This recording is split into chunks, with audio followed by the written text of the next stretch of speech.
Wow naman talaga, Janine Gutierrez at Jericho Rosales. Mukhang pinagsabay na ang birthday celebration. Naghahanda kasi ang Econy ng kanilang mga gamit yesterday, September 20 para sa kanilang short vacation.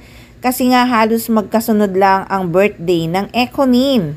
Janine Gutierrez was born on October 2, 1989 in Quezon City. And Jericho Vivar Rosales was born September 22, 1979. Magkasunod lang talaga ang birthday ni Janine Gutierrez at Jericho Rosales. At correct me if I'm wrong, parehong Libra ang Econy. May letter pa nga ang mami ni Janine para sa kanya na si Lotlot de Leon. So sa ngayon, hindi pa natin alam kung saan mag-spend ng short vacation ang Econy. Siguro bongga talaga ang kanilang birthday date kasi nga pinagsabay na nilang dalawa.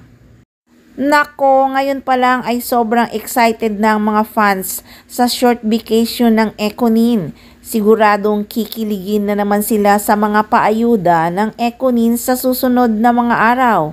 Talagang susulitin ang birthday vacation at magiging busy sobra si Eco ng October dahil sa kanyang pelikulang Quezon. Sobrang excited na nga ang aktor.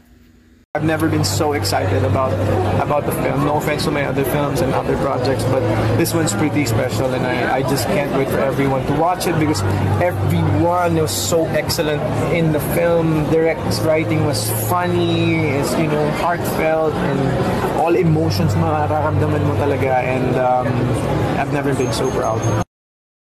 Kaya kaabang-abang na naman ang magiging paayuda sa birthday date at celebration ni Janine Gutierrez at Jericho Rosales.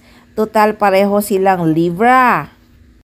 Akala nga ng mga fans at ibang mga netizens na nag-advance na ng palunch or dinner ang family ni Janine sa Las Flores. Hehe, endorsement ba si Janine ng Las Flores or flex lang niya kasi nag-advance lang siya ng palunch sa family niya? Pero sabi naman ni Janine, nag-crave lang daw siya ng mga Spanish food sa Las Flores. So abangan na lang guys ang ganap sa magkasabay na birthday celebration or short date birthday vacation ng Econy. Siyempre, dito lang yan sa Maarteng Machika!